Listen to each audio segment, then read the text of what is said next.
tidak mungkin sila kelima akan terjadi di Indonesia, yaitu keadilan sosial bagi seluruh rakyat Indonesia. Tidak mungkin. Bullshit aja bisa nolong UKM, bisnis kerakyatan, namun masih ada BUMN dan oligarki swasta berkuasa. Itu adalah sebuah prank besar kalau ada pejabat mengatakan bisa mengangkat UKM dari tidur panjang selama ini untuk bisa bangun, berdiri, dan berlari menguasai dunia. Oligarki akan berusaha mematikan persaingan dan mematikan liberalisme pasar bebas. Bacanya adalah menggembosi dan membatasi UKM. UKM harus hilirnya mereka. UKM boleh bikin gerobak mie jutaan, tapi mie-nya dari mereka. Boleh punya warung bakso jualan, tapi dagingnya dari mereka. Boleh punya kafe, kopi ratusan ribu tumbuhnya, tetapi kopinya, gulanya dari mereka. Itu oligarki cara bekerjanya. Sisi lain, bank sesungguhnya adalah sistem kapitalis yang ditunggangi globalis dan oligarki. Kalau oligarki berkuasa di sebuah negara, maka globalis berkuasa di multi negara. Dan sama, globalis cabal ingin memonopoli. Contoh, WhatsApp, IG, dan Facebook pemiliknya sama. Google, Amazon, Microsoft bisa dikatakan penguasa mutlak di bidangnya. Walaupun tidak monopolistik sifatnya, namun oligopoli. Sedikit orang mengendalikan pasar tertentu. Microsoft sudah ratusan kali digugat di berbagai dunia dalam urusan bisnis memonopoli ini dan selalu bisa selamat. Tiongkok yang dipuja-puji oleh banyak pejabat saat ini adalah negara berbisnis dengan menggunakan sistem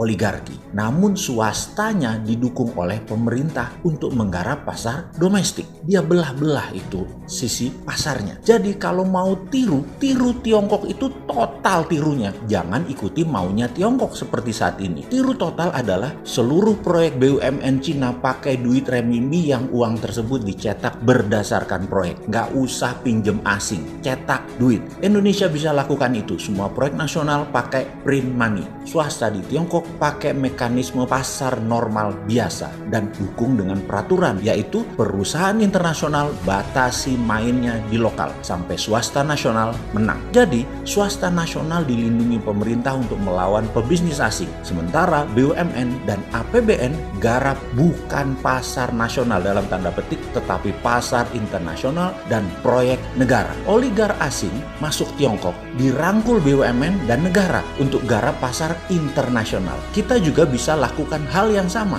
Jangan oligar asing masuk malah untuk kuasai pasar lokal. Mati UKM, bos.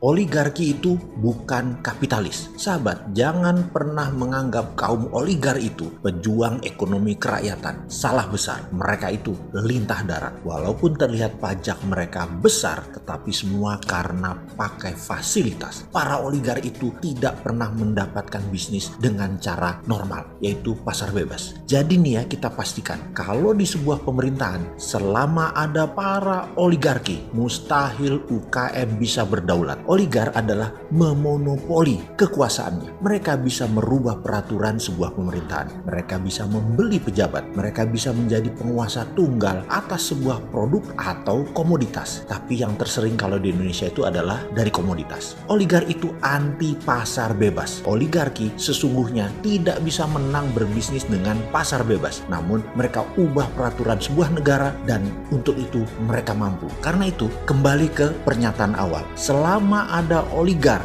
di sebuah pemerintahan, UKM tidak akan menang. BUMN masuk oligar kah? Ya, pasti. Karena itu saya jauh-jauh hari kalau ini adalah prinsip saya pribadi. Yaitu saya mengatakan saya anti negara berbisnis. Karena itu pelanggengan oligarki. Dan itu anti ekonomi kerakyatan, anti UKM. Tidak mungkin sila kelima akan terjadi di Indonesia, yaitu keadilan sosial bagi seluruh rakyat Indonesia. Tidak mungkin. Bullshit aja bisa nolong UKM, bisnis kerakyatan, namun masih ada BUMN dan oligarki swasta berkuasa. Itu adalah sebuah prank besar kalau ada pejabat mengatakan bisa mengangkat UKM dari tidur panjang selama ini untuk bisa bangun, berdiri, dan berlari menguasai dunia. Oligarki akan berusaha mematikan persaingan dan mematikan liberalisme pasar bebas. Bacanya adalah menggembosi dan membatasi UKM. UKM harus hilirnya mereka. UKM boleh bikin gerobak mie jutaan jutaan, tapi mie-nya dari mereka. Boleh punya warung bakso jualan, tapi dagingnya dari mereka. Boleh punya kafe, kopi ratusan ribu tumbuhnya, tetapi kopinya, gulanya dari mereka. Itu oligarki cara bekerjanya. Sisi lain,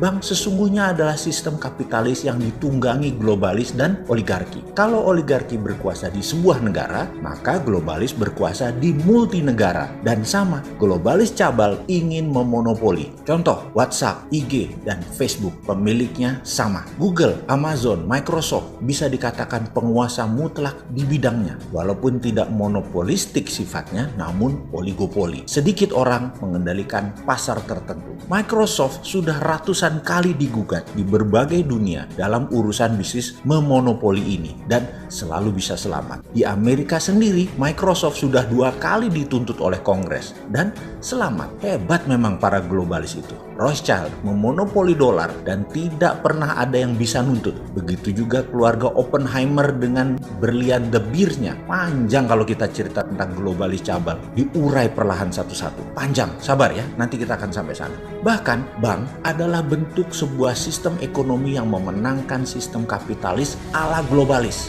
Hanya yang punya jaminan yang bisa pinjam. Jadi Anda, kita, para rakyat kecil, duitnya dikumpulin di bank, tapi tidak bisa buat pinjam karena hanya 10% manusia yang punya jaminan, yaitu mereka yang kaya, yang dekat dengan kekuasaan, atau yang bermain dengan para oligark. Dan sedikit sekali yang bisa bermain di sana yang murni dari pasar bebas. Tiongkok yang dipuja-puji oleh banyak pejabat saat ini adalah negara berbisnis dengan menggunakan sistem oligarki. Namun swastanya didukung oleh pemerintah untuk menggarap pasar domestik. Dia belah-belah itu sisi pasarnya. Jadi kalau mau tiru Tiongkok itu total tirunya. Jangan ikuti maunya Tiongkok seperti saat ini. Tiru total adalah seluruh proyek BUMN Cina pakai duit renminbi yang uang tersebut dicetak berdasarkan proyek. Nggak usah pinjem asing, cetak duit. Indonesia bisa lakukan itu. Semua proyek nasional pakai print money. Swasta di Tiongkok pakai mekanisme pasar normal biasa dan dukung dengan peraturan, yaitu perusahaan internasional batasi mainnya di lokal sampai swasta nasional